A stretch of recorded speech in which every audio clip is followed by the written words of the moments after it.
Picture this for a moment. The air is heavy, the sun burns mercilessly overhead, and you find yourself standing in the middle of an empty, sun-scorched field. The ground beneath your feet feels dry and cracked, like it hasn't seen rain in years. Across from you, a man locks eyes with you. His gaze is sharp, venomous, filled with the unmistakable intent to kill. His hand grips the hilt of a sword, the steel almost trembling with hunger. Eager to taste blood, everything about him screams aggression, danger, and death. Now pause. Imagine your own body in this exact scene. Would your hands shake? Would your heart race? Would panic claw its way into your chest as instinct tells you to run or fight?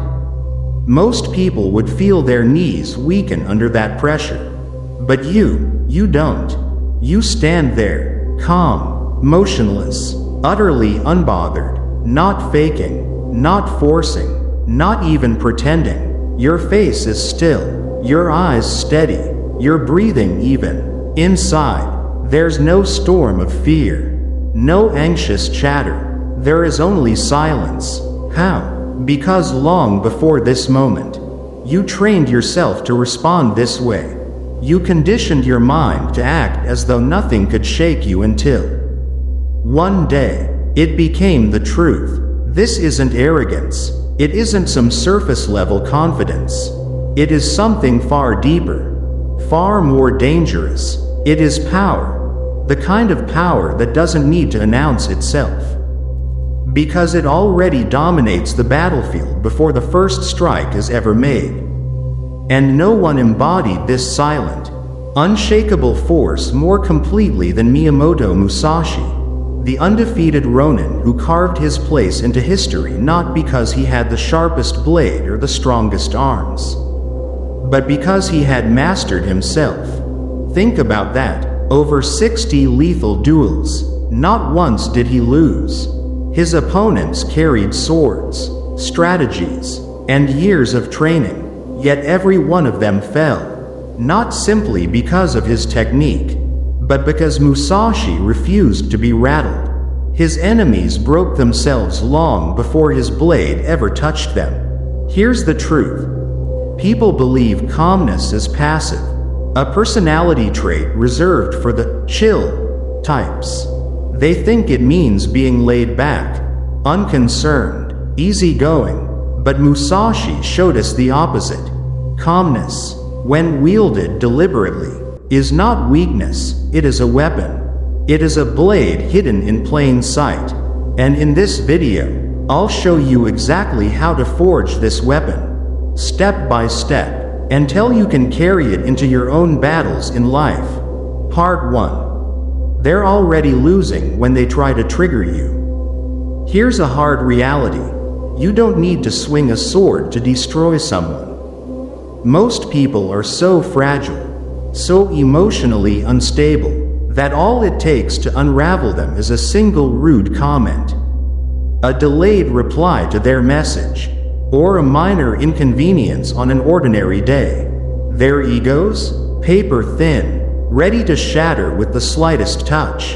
Their peace of mind? As fragile as glass, one tap away from breaking into pieces. Watch how people react. A snide remark at work, and suddenly they're fuming. A stranger cuts them off in traffic, and they carry that rage the whole day. Someone ignores their text for a few hours, and they spiral, replaying the rejection in their minds like a broken record. They tell themselves they're standing up for their dignity, but in truth, they're performing outrage like it's theater. They're putting on a show of strength, but it only exposes weakness. Here's what Musashi understood better than anyone. From one thing. No 10,000 things. What does that mean? If you can see a person lose control over one small situation, you don't just learn about that single flaw. You uncover the whole map of their weakness. Because the way they crumble in one place reflects how unstable they are everywhere. Think about the modern world. People rage at tweets on a screen, spiral over gossip whispered behind their backs, obsess for years over an ex who walked away. These are not enemies you need to fight with fists or swords. You don't have to lift a hand against them. All you need to do is stand still, watch, and let them burn themselves out. They become their own executioners, destroying their peace and clarity without you lifting a finger. That's exactly how Musashi dismantled the powerful Yoshioka clan. They tried to corner him with over 70 armed men, planning to ambush him. Imagine the chaos, 70 warriors sharpening blades, preparing for blood. Yet Musashi didn't rush into their trap. He didn't meet their aggression with equal aggression. Instead, he arrived late, deliberately. Minutes stretched into hours. Their anticipation twisted into anxiety. Their patience decayed into rage. Their courage slowly rotted into fear. By the time Musashi finally strolled casually into the field, they were no longer warriors, they were mentally broken shells of themselves. Their emotions had already defeated them. Musashi merely walked through them like a shadow, untouchable, unstoppable. And here's where the lesson applies to you. If you want to win in life, not just in combat, but in business, relationships, arguments, or any high-stakes situation, you must master the art of non-reaction. Don't be the one who explodes at the slightest provocation. Don't be the one who exposes all their weaknesses in the heat of emotion. Instead, be the one who watches, the one who observes calmly while the rest spiral into chaos. Because once you learn to do that, you hold the upper hand without even lifting it. So remember this first rule. Don't be the one who reacts. Be the one who remains still. That's how you disarm people before the fight has even begun. But this is only the beginning. Because the real enemy is not always outside of you. The deeper trap, the more dangerous battle, is the one inside your own mind. And that's exactly what we're about to explore in the next part. Why emotions, left unchecked, can enslave you, and how Musashi learned to rise above them. In the last part, we saw how Musashi gained the upper hand simply by refusing to react, by letting his enemies destroy themselves with their own emotions. But the story doesn't stop there. Because the real battlefield isn't just what happens outside of you, it's what happens inside your own mind. Part 2. Emotions are a trap built by your own mind. Control your emotions, or be controlled by them. That's not just a clever phrase, it's a law of power. Many people have been taught to believe that true strength is about loudly expressing every feeling, wearing emotions like a badge of authenticity. But Musashi would call that an illusion. Why? Because that kind of expression, unchecked and uncontrolled, is not strength, it's romanticized weakness. Real strength doesn't shout. Real strength doesn't need to prove itself. True power is quiet. Musashi described it as stillness in combat, a mental silence so steady that chaos itself loses its grip. The path he chose was one of total inner calm, complete indifference to the storms around him, peace even under the most crushing pressure. Think about your own life for a moment. When something upsets you, a harsh word, an unexpected setback, an insult, it isn't really the event itself that causes your suffering. It's your resistance to it. Your mind starts spinning. Why is this happening? This isn't fair. I need to fix this right now. That resistance builds tension. Tension turns into stress. Stress morphs into overthinking. And somewhere along the way, your peace dies. Musashi never fought reality in that way. He didn't resist what was happening. He accepted it, not in some soft, spiritual manner, but in a razor-sharp, tactical way. If it rained, he didn't curse the clouds. If he was ambushed, he didn't panic. If someone insulted him, he didn't even flinch. Because here's the truth. The moment you require things to be different in order to feel okay, you've already lost. Part 3.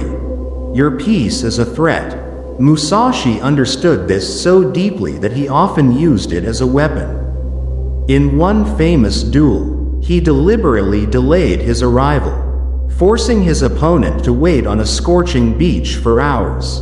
The sun beat down, merciless and unrelenting. The man grew restless, then angry. His pride was wounded, his patience shredded. By the time Musashi finally appeared, the opponent was no longer sharp, his technique had grown sloppy. His mind clouded with irritation. Musashi struck him down with a single blow. Not because he was stronger, not because his weapon was superior. He used only a wooden sword carved from an oar, but because he was calmer. That's the lesson. Calm itself is a weapon. And in our modern world, it works the same way. Imagine someone trying to bait you with a message designed to trigger you. You don't respond. They prod you with words, expecting anger, expecting drama. You stay silent. They look for a reaction. And you offer only a calm smile. The more they push, the angrier they get, the more they demand your energy, the more desperate and drained they become. Meanwhile, you remain steady, untouched, watching as they implode under their own pressure. Every second someone spends trying to disturb your peace is a second they are not improving themselves. Let that sink in. While they waste energy chasing your reaction, you conserve yours, growing stronger in silence. Part 4. Real indifference is earned, not faked. Now here's something crucial. You can't fake being unbothered. Many people try. They put on a cold mask, act detached on the outside, while inside their emotions are boiling. What does that create? Burnout, depression, implosions that eventually shatter them. That's not Musashi's way. He didn't pretend. He didn't fake detachment. He trained for it, and through relentless practice, his indifference became real, natural, unshakable. And that's the difference between appearance and mastery. The mask always cracks under pressure, but true training forges steel within you that cannot be bent. Through relentless training, indifference became natural to him. It wasn't something he forced or pretended to have. It was carved into his very being through years of discipline. Musashi was orphaned at a young age. He grew up without the steady guidance of a mentor, without the protection of family, and without the comfort of stability. Yet, instead of drowning in despair or complaining about his fate, he accepted it. He didn't whine. He didn't ask for pity. And he didn't make excuses. He took his pain and transformed it into practice. Every wound became a lesson. Every lonely night became a teacher. Every hardship was turned into fuel for his training. And from this, another rule emerges, one that Musashi lived by. Everything is training. Think about that for a moment. That betrayal you suffered, use it as practice for emotional detachment. That failure that knocked you down, practice resilience. That insult thrown at you in anger, practice stillness. Every single moment in which you resist the temptation to react is another repetition in the gym of inner strength. Each time you don't lash out, you are strengthening the muscle of self-mastery. Part 5. Become the watcher in the chaos. You've probably felt this before, like you stepped outside yourself during a heated conversation, watching the scene play out as if it were a movie. You weren't lost in the drama, you were observing from a distance. That is power. Musashi mastered this state. He studied people the way a strategist studies maps. He could read fear in a trembling hand, arrogance in a smirk, insecurity in an insult, while his enemies shouted, postured, and displayed their anger like weapons. Musashi remained still. He was not distracted by noise. He was analyzing patterns. If you want to win in life, start asking yourself one simple question. What is this person actually revealing? The coworker who gossips endlessly, what does that show? A weak attention span, a restless mind. The ex who keeps reaching out despite being ignored, what does that tell you? Loneliness. The influencer who flexes online 24 hours a day, what lies beneath? Insecurity. Their actions are confessions, even when their words are lies. Your role is not to engage, not to judge, but simply to watch. Every social interaction becomes data, and data is power. Part 6. Nothing can hurt you if you decide it's just fuel. Here lies one of the most terrifying realizations. You are only disturbed when you give permission to be disturbed. You can be insulted, cheated, betrayed, mocked, but none of those things hold meaning unless you assign meaning to them. Musashi once wrote, "Respect Buddha and the gods, but do not rely on them." What does that mean? Respect life, but rely on your mindset. Respect others, but rely on your discipline. Respect circumstances, but rely on your response. You are the weapon, everything else is noise. So, when life throws chaos at you, thank it. Why? Because most people are never truly tested. They live soft lives, emotionally weak, spiritually hollow. But you, when you are tested, you get the rare chance to train. Every irritating moment becomes a new repetition in the gym of Stoic power. Every obstacle is the way forward. Let them talk, let them mock. Meanwhile, you sharpen your sword in silence. Your calm presence will disturb them more than your loudest words ever could. Walk like Musashi. Do you want to become unstoppable? Then stop being bothered by what doesn't matter. Musashi didn't waste his energy on feelings. He didn't explain himself to anyone. He didn't flinch when insulted or panic when things turned unfair. He moved like water, adapting, shifting, flowing through the chaos of combat. The reason he was unbeatable wasn't that he never felt fear, pain, or anger. It was because those emotions had no power over him. So let people talk, let them rage, let the world drown in outrage culture, gossip, and distraction. You are building something colder, sharper, stronger, a mind that stays calm while others collapse, a soul that does not flinch while others explode, a presence so still it unsettles everyone who tries to shake it. You do not chase revenge. You do not beg for validation. You do not dance for attention. You walk alone, quiet, dangerous, deliberate, and in a world that overreacts to everything. Your silence is terrifying. Your stillness is power. Your refusal to be bothered is your shield. Because when nothing disturbs you, no one can control you. When nothing shakes you, people cannot predict you. And when they cannot predict you, they fear you. So ask yourself this: what if starting today, you acted as though nothing could bother you? What if, little by little, it became true? Imagine the freedom. Imagine the power. That is the moment the world stops controlling you, and you begin controlling everything. Thank you for watching. If you want to see more videos like this, make sure you hit the like and subscribe button. I'll see you in the next one.